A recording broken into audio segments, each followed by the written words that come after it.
오늘 우리에게 주시는 하나님의 말씀은 구약성경 여호수아 2장 1절과 2절의 말씀입니다. 여호수아 2장 1절과 2절의 말씀입니다.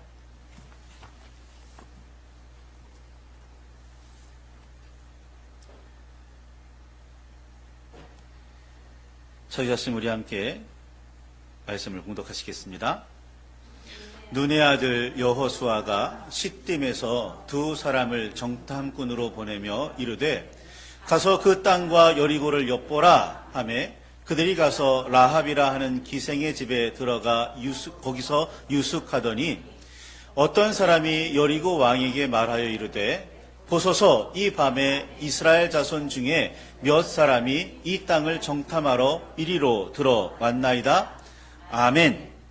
정탐이라고 하면 엿보는 것입니다. 내가 앞으로 나아갈 길, 내가 앞으로 해야 할 길에 어떤 일들을 준비해야 하고 어떤 어려움이 있을 테니 어떻게 대비책을 만들어야겠다. 이것이 정탐일 겁니다. 그런데 성경에서 정탐을 좀 살펴보면, 정탐한 일을 살펴보면 그렇게 긍정적이지만은 않습니다. 예를 들어 성경에서 첫 번째 정탐 사건, 아주 유명한 사건은 모세가 가데스 바네아에서 가나안을 향해 정탐꾼을 보내는 첫 번째 사건일 겁니다. 이스라엘 백성은 이를 위해서 믿음직한 사람들 12를 각 지파별로 하나씩 선택해서 그 가나안 땅에 보냅니다. 그리고 40일 동안 정탐하게 만들죠. 그런데 그 정탐을 통해서 이스라엘 백성은 뭔가를 대비하고 준비했다기보다는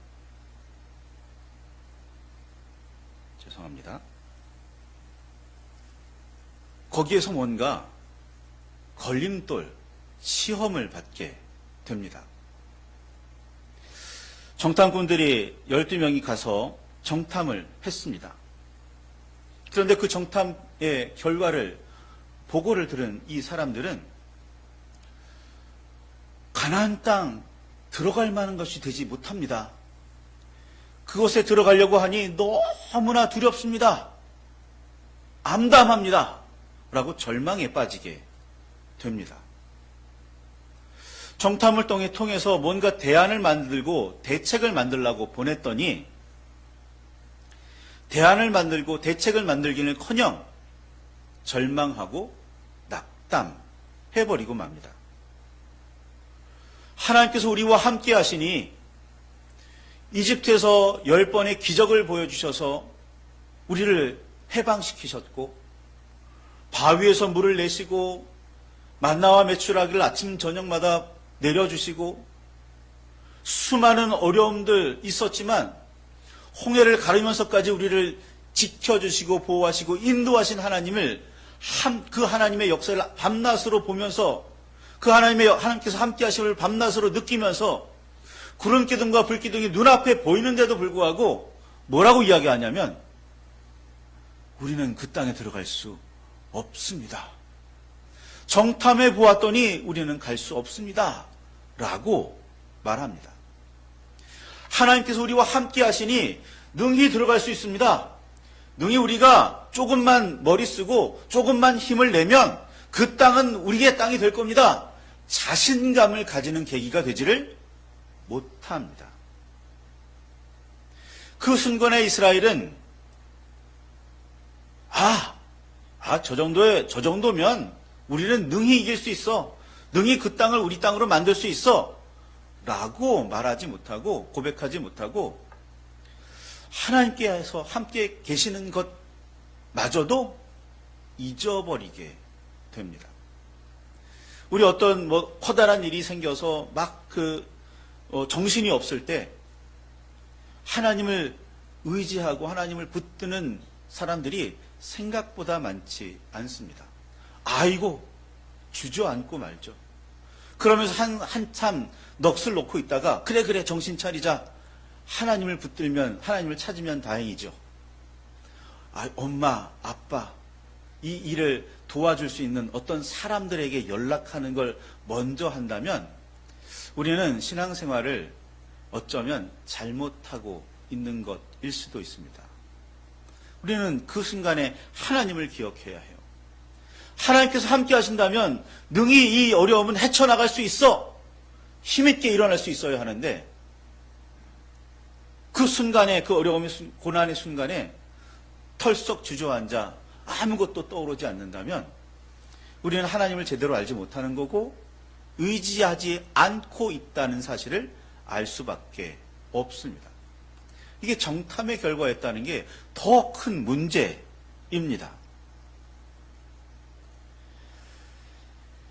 모세의 뒤를 이어서 이스라엘 자손을 이끌게 된 여호수아,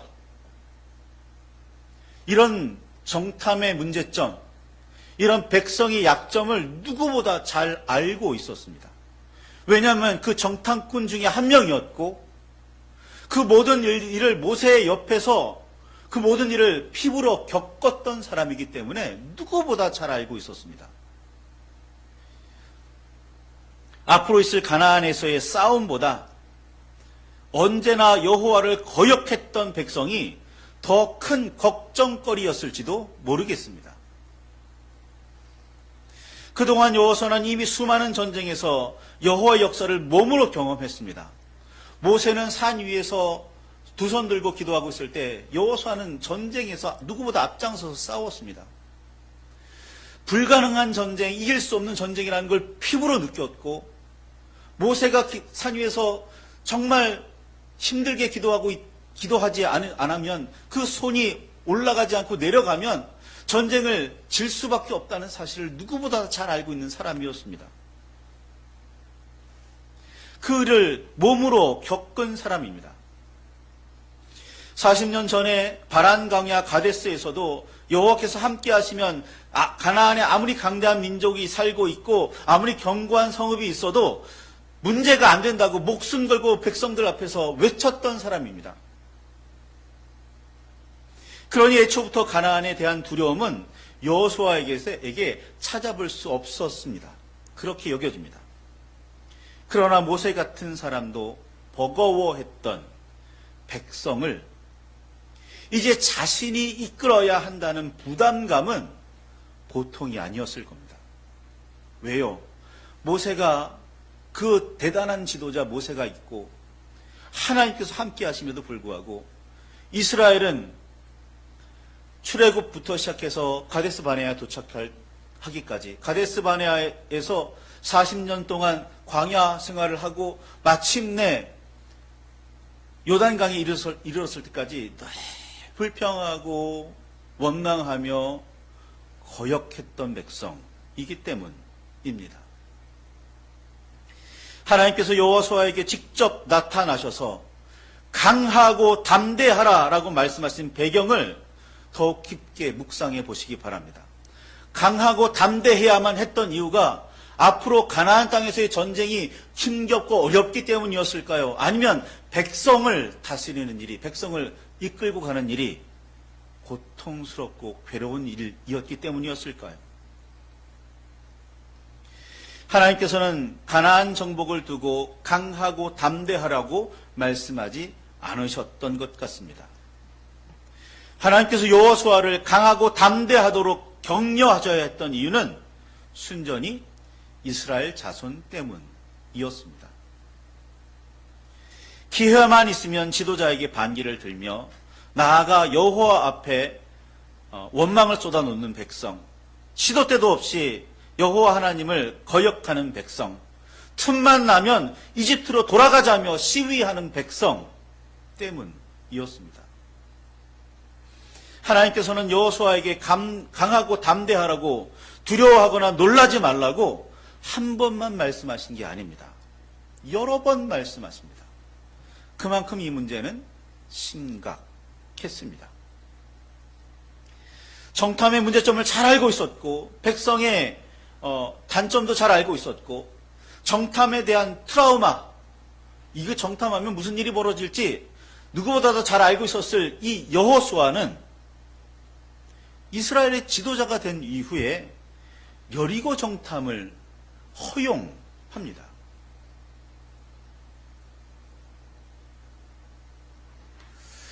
여리고에 정탐을 보내야만 했던 구체적인 상황, 성경에는 기록되어 있지 않습니다.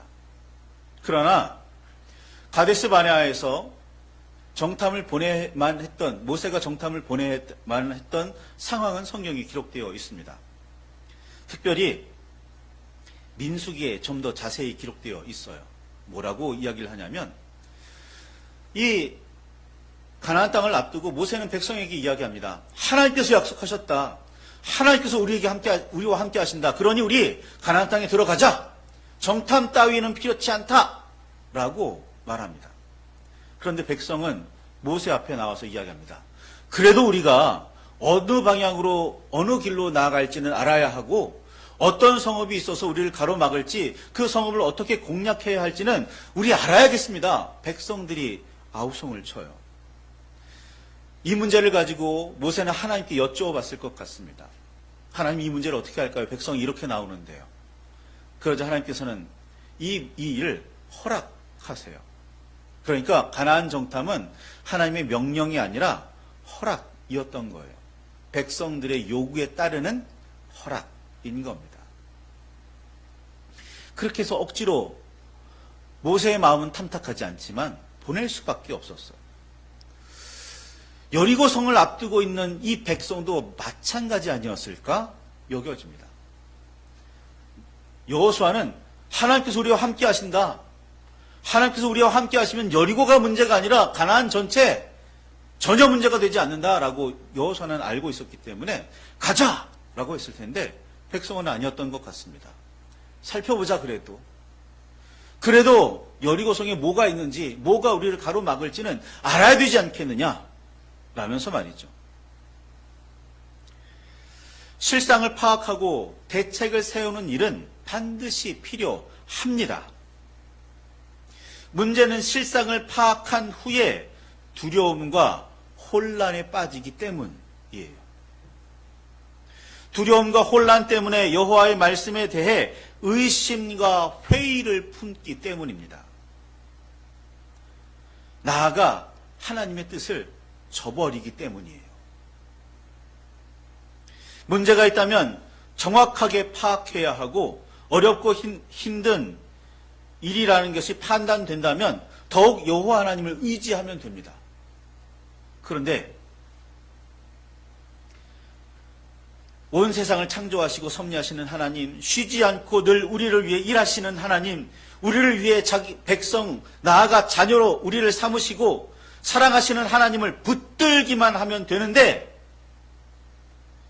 사망의 음침한 골짜기를 헤매며 온갖 힘들고 어려운 상황에 빠져 있어도 안심할 수 있는 이유가 여호와 하나님이시라는 사실을 잊어버린다면 정탐은 아무런 의미가 없는 겁니다. 어떤 일을 실상을 파악하고 대책을 세우는 일은 아무런 의미가 없는 거예요. 시편 23편, 우리가 잘 알고 있는, 능히 외우고 있는 이 말씀, 사망의 음침한 골짜기를 다니더라도 두려워하지 않는 이유가 뭡니까? 여호와 하나님께서 우리는 나와 함께 하시기 때문 아니에요.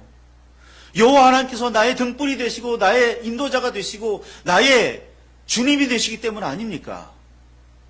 그런데 사망의 음침한 골짜기에서 털썩 주저앉아 낙담만 하고 있다면 무엇입니까? 믿음이 없다는 거잖아요. 하나님을 기억하지도 의지하지도 않는다는 것 아닙니까? 여러분, 믿음 없이는 불안에 떨 수밖에 없습니다. 저는 약 10여 년 전에 한번 쓰러진 적이 있습니다. 한 이틀 의식이 없었고요. 병원에 며칠 검사를 열심히 했지만 아무런 원인이 없대요. 그냥 일어났답니다. 그런 일이 있었습니다. 그때 저는 그런 생각을 했습니다. 운전하고 있다가 이상을 느껴서 그냥 갓길에다 일단 차를 세우고 그냥 쓰러져 버렸었는데, 다행히 함께 타고 계시던 전도사님하고 권사님이 계셔서 이렇게 뭐 응급처치를 하기는 했지만, 그때 죽음이라는 것을 한번 하게 됐어요. 결혼한 지 얼마 안 됐습니다. 아이는 아직 없었지만 그래도 뭐 이런저런 일들이, 생각들이 이렇게 스쳐가면서 저의 마음에 걱정보다는 그래도 안심이 있었고 감사가 있었습니다. 저는 그때 왜 그런 일이 일어났는지, 그런 마음이 들었는지 나중에 생각해보며 묵상하게 됩니다. 제가 만약에 하나님을 의지하지 않았더라면 그때 하나님 이건 아닙니다 라고 기도했을지도 몰라요. 그런데 저는 그때 왠지 모르는 평안이 있었습니다. 회복에 대한 그런 믿음이 있었던 게 아니라 그냥 하나님께서 주시는 평안이었어요.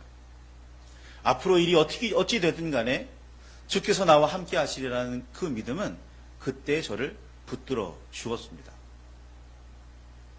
여러분도 마찬가지입니다. 우리는 신앙생활 하는 사람들 마찬가지예요. 어떤 일을 겪었을 때 불안하지 않을 수 있는 이유, 그건 딱 하나밖에 없습니다. 여호와께서 나의 하나님이 되심, 이것만 붙들면 되는 겁니다. 하나님이 나를 사랑하시고 하나님께서 나에게 좋은 것을 주시려고 하시고 하나님께서 나를 선한 것으로 인도하시는 푸른 초장으로 이끄신다는 사실 믿는 사람들에게는 지금의 당장의 고난, 걱정은 스쳐 지나갈 거야. 하나님께서 이 중에서도 나를 붙드시고 지키시며 도우실 거야. 믿음 있는 사람들은 불안할 이유가 없습니다. 물론 잠깐의 그 고통 때문에 힘들기는 하겠지만 말입니다.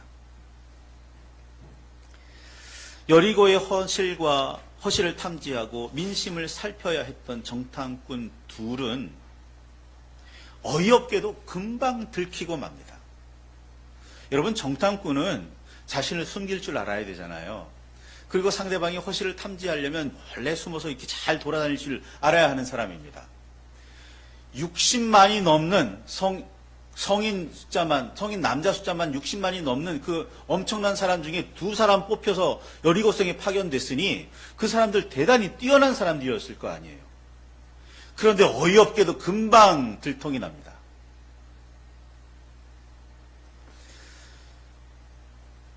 아니, 어쩌면 하나님께서 금방 들통나게 하셔서 그들을 시험하셨는지도 모르겠습니다.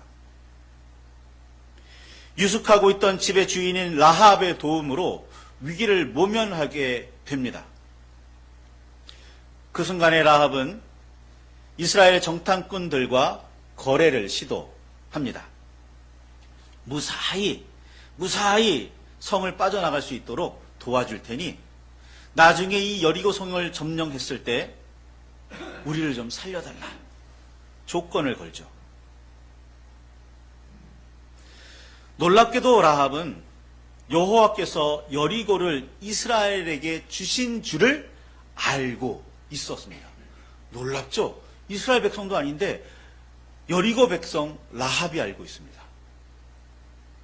홍해를 마르게 하신 일, 하나님께서 광야에서 이스라엘을 어떻게 역사하시며 이끄셨는지, 바로 옆에 바산왕 옥과 아모리 왕 시온을 어떻게 정복하게 하셨는지 낱낱이 듣고 있었습니다. 그리고 라합은 이야기합니다. 이 모든 일을 알고 있는 여리고 사람들은 두려움에 떨고 있습니다. 이걸 라합이 알고 있고, 라합이 이 일로 정탐꾼들과 거래를 하게 되었던 거예요. 우리를, 여리고를 점령한다는 건 기정사실인데 그 일이 일어났을 때 우리를 좀 살려달라고, 나와 내 가족을 좀 살려달라고 청하게 돼요. 라합이 이걸 알고 있었다는 게 놀라운 일입니다. 그래서 라합은 그런 제안을 정탐꾼들에게 할 수 있었습니다. 그리고 목숨이 위태로운 지경에 놓여있던 정탐꾼들, 발각되면 죽는다는 건 기정사실이니까 이 정탐꾼들은 라합의 제안을 선뜻 받아들입니다. 그래, 우리를 살려주기만 한다면 우리가 이 성을 점령했을 때 너를 살려줄게. 그런 참 놀랍습니다. 지금 이 정탐꾼들은 왜 이곳에 와 있죠? 하나님께서 여리고를 너에게 줄게라고 약속하셨는데 그 말씀을 온전히 믿지 못해서 여기 와 있는 거잖아요. 그런데 이 여리고에 들어와서 라합에게 듣는다는 말이 뭐예요? 하나님께서 이 땅을 당신들에게 주셨음을 우리는 압니다. 라는 거잖아요. 이 참 놀라운 이야기입니다. 어쩌면 정탐은 여기에서 끝난 걸 수도 있어요. 나중에 기드온도 미디안과 전쟁에서 이 일을 똑같이 경험합니다. 기드온이 두려움에 떨고 있는 그 밤에 하나님께서 말씀하세요. 자, 너의 부하 부라와 함께 내려가 봐라. 아무 생각 없이 내려갔는데 그 적군 군사들이 대화하는 내용을 듣게 되죠. 내 꿈에 이런 꿈을 꿨다. 이 꿈의 그 내용이 무슨 뜻인 줄 아느냐? 그랬더니 자기들이 그 기돈이 이야기하는 거 아니에요. 그 적군 병사들이 이야기합니다. 여호와께서 우리를 전부 다 멸하시고 이스라엘의 승리가 되게 하실 거다라는 그 소식을 거기에 들어요. 똑같은 일이 벌어집니다. 불안에 떨어 점탕하러 갔다가 오히려 확신을 얻고 돌아오는 거예요. 누구의 입을 통해서? 적군의 입을 통해서. 여리고에서는 라합의 입을 통해서 말입니다. 하나님께서는 이집트를 떠난 백성에게 시내산에서 율법을 베푸십니다. 그러면서 이렇게 말씀하세요. 출애굽기 34장 15절 16절에 이렇게 말씀하십니다. 너는 삼가 그 땅의 주민과 언약을 세우지 말지니 이는 그들이 모든 신을 음란하게 섬기며 그들의 신들에게 제물을 드리고 너를 청하면 네가 그 제물을 먹을까 함이며 또 내가 그들의 딸들을 내 아들들의 아내로 삼음으로 그들의 딸들이 그들의 신들을 음란하게 섬기며 내 아들들에게 올무 즉 내 아들들에게 그들의 신들을 음란하게 섬기게 할까 함이니라 라는 겁니다. 하나님께서는 출애굽하던 그 당시에 이스라엘에게 이미 명령하셨습니다. 그 백성과 언약을 맺지 말라. 모세만 알고 있었던 거 아닙니다. 백성에게 모두 선포된, 백성에게 모두 가르친 말씀입니다. 그 백성과 언약을 맺지 말라. 그런데 정탐꾼들이 여리고성에 들어가서 가장 먼저는 아니겠지만 가장 중요하게 한 일 뭐예요? 여리고 백성과 언약 맺는 일입니다.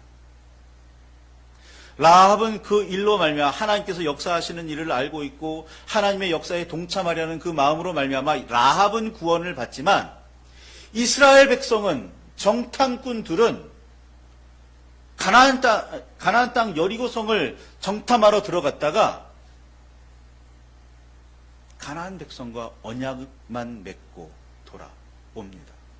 제대로 정탐하지도 못한 채 말이죠. 가나안 땅에 발을 들여놓기도 전에 여리고성을 점령하기도 전에 하나님의 말씀을 그 명령을 저버리는 사건이 벌어지고 말았습니다. 물론 그 전에 이미 이스라엘 백성은 출애굽한 이후로 가나안 땅을 그 광야를 살면서 수차례 하나님을 저버렸지만 여기에서도 또 그런 사건이 벌어지는 겁니다.